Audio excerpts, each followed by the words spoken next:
Right now on Up with KREM, we're talking snow this morning and more snow tonight. I'll let you know how much you're waking up to tomorrow and why we have a winter storm warning in place. The snowy conditions this morning have led to roads that look just like that, nice and snowy, so make sure you're being careful on the roads. We'll give you updates from all over the city coming up. This really could drive the state into a crisis standards of care setting. The impacts of Omicron could get worse as healthcare systems are stretched thin. What we're kind of arguing is a mandate for this. School leaders and parents who support vaccines push back as the Washington School Board considers a new mandate. Up with KREM begins now with Tim Pham, Channing Curtis, and Jeremy Legoo. Hi everyone, welcome to Up with KREM. I'm Tim Pham. And I'm Channing Curtis. Well, this morning we do have multiple school delays that we're tracking this morning, so they will be scrolling here at the bottom of your screen all morning long here on Up with KREM. So we do want to get outside first though to meteorologist Jeremy Legoo in the Outdoor Weather Center. Jeremy, you've told us all week that this snow is coming and it sounds like it's really going to start picking up tonight into tomorrow morning even too. Yeah, I like the way Nicole put it early this morning. This is kind of a practice run. It's a practice run. It's a practice run. Everybody gets to practice what you do tomorrow morning when the real snow arrives. Now, right now, we've got quite a bit, and I've been told not to do this, but I'm going to do it because we can't see the graphics, so I figured I would just do it on live TV. And that is scrape away the bottom so we can actually see what is going on some of these graphics here this morning. And there you have it, Coeur d'Alene. Right now in Coeur d'Alene, temps are in the mid-20s, 27 degrees there, 27 in Spokane as well, or 26, excuse me, in Coeur d'Alene, 27 in Sandpoint, 23 as you make your way out toward Moses Lake. Right there, we're starting to see things dry out and clear out, but here in the inland northwest, it says until 6 a.m., but they've now extended our winter weather advisory for the snow that is still coming down, and you can see it. It really is. We're kind of in this little band here in eastern Washington. I think this lasts about another hour. You can see the flakes falling around me here this morning. Not all that bad, but it's already put down 1 to 2 inches on the ground. And that 1 to 2 inches on top of the snow and slush and ice that's already on the roads is making it even worse. So we talked about how slick it was yesterday. Today you get a little grip from the snow, but it's still a lot of snow on the road. Slow going early on this morning, and we'll stay that way through much of the day. So the snow winds down by the 7 o'clock hour, and then what we're seeing throughout the day is temps hover near 30, so you get a little more melting, a little more compacting. But tonight the real snow arrives, 4 to 7 inches of it, pretty widespread across the inland northwest. High end, upwards of a foot of snow. So what we're going to see is this morning's snow wind down, move out, and by about 10 tonight, our next round moves in. But with a look at what this morning snow is doing to the roads, Nicole Hernandez in the new Storm Tracker, the coolest vehicle that's ever existed. Nicole, let us know what's going on. Yeah, Jeremy, this thing is pretty snazzy, and we're gonna use it to show a couple of people. They specifically asked to see Hatch, so I'm gonna switch this around right there. There you go. So we're driving up Hatch Road right now, heading, from 195 up to the South Hill. We had a couple of viewers text in and ask to see how this road is looking, and honestly, not looking so bad. We've been able to drive down it. Now we're heading back up. Looks like crews did come through and plow this road specifically, and that's kind of what we're seeing all around right now. We've been on the South Hill, off the South Hill from a couple different directions at this point, and most of our main arterials, our main roads, they are looking pretty good so far. They've all been plowed pretty decently. Now in the valley, on the other hand, we have our other photographer, Nathan Brand. He's out there. He says roads don't look as good out there, that the valley is getting heavier bouts of snow right now as well, and that we're seeing roads over there not plowed as well as we're seeing here in the city of Spokane. Now, of course, we're just talking main roads here for the city of Spokane. I'm going to turn the camera around so you can kind of see the back view as well coming up Hatch here. But side roads, we did not get enough snow today to trigger that all city plow, and only about an inch, like Jeremy mentioned. So that means our side roads are going to be compact with more snow. Most of them already had snow on them already. Now we're seeing even more. So make sure you're extra careful, drive safe, go slow on the roads this morning as you're getting up and out this morning. Give yourself that extra time. But if you do want us to check out any other roads, like I mentioned, a viewer let us know to, or two of them actually let us know to check out that road there that we just drove up, Hatch. So if you have any other place that you want us to check out before you head out the door this morning, text us 509-448-2000. We'll head that direction. I'll send things back to you guys for now. Now to our big story of the morning. COVID-19 cases hit a new high. On Monday, the U.S. reported more than 1 million new cases. And across the inland Northwest, we're seeing a surge here as well. So the Spokane Regional Health District reporting 718 new COVID cases yesterday. And we are told that this is not from a backlog in testing, just that everyone started getting tests after the holidays. And that's a huge jump from Monday when the health district reported 203 new cases. So right now, 78 people are currently hospitalized with the virus. That's up 11 new hospitalizations since Monday. Across the state line, the Panhandle Health District reported 163 new COVID cases yesterday.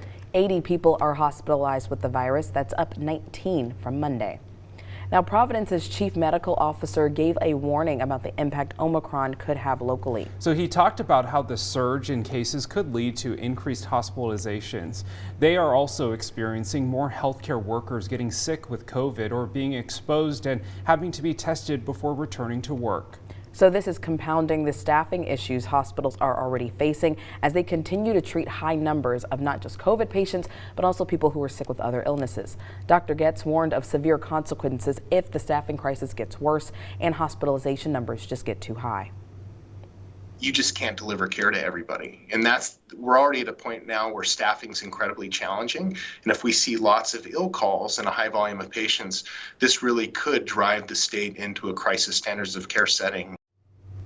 Getz also says this is impacting the amount of testing they can provide to people. He did say that the peak hospitalizations during Delta was a lot worse than what Providence is currently seeing, but it is on par with the first surge during the pandemic. Happening today, we will hear from health leaders locally and statewide. The Spokane Regional Health District is holding a press conference to address the recent Omicron surge. And Washington Governor Jay Inslee will be holding a press conference with the Department of Health. Of course, we'll be sure to bring you any updated information during the KREM 2 News at noon and the KREM 2 News at 4. Now, in the meantime, challenges continue for our local testing sites. This morning, health officials are trying to get a handle on increased testing demands. So there are only 2 mass testing sites in Spokane, and one of them is at Spokane Falls Community College. Testing organizers expanded their drive-through lanes to 2 lanes yesterday as demand rises. Discovery Health Regional Manager hopes this will get more people tested faster. They plan to increase testing capacities later this month. However, they are seeing some delays due to staffing shortages.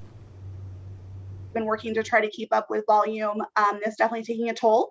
So also the double volume of the onset of the new variant has also been really hard for us to match staffing measures. So Discovery's goal is to provide 1,400 tests. In the meantime, they say a way to move the testing center lines faster is pre-registering for tests and submitting information online before visiting the site. Now, this morning, health leaders are also encouraging those looking to get tested to consider other testing options, like maybe going to a local health provider or visiting a local library for curbside testing kits. Spokane Regional Health provided nearly 6,000 kits to the Spokane County Library District to distribute to the public. Participating libraries, though, say if you're looking for kits, to call and ask if they have any available first. We know this is a lot of information, so for more about where to get tested, just text the word COVID to the number 509-448-2000. We'll send that link right to your phone. It's time now for your morning rush. More news in less time. Spokane Valley deputies took a woman into custody after the stolen car she was driving hit a patrol car. Deputies say another suspect ran away and hasn't been found. The vehicle ID number showed the car was reported stolen last month on December 30th. Washington state Democrats are looking to put the controversial long-term care tax on hold until next year.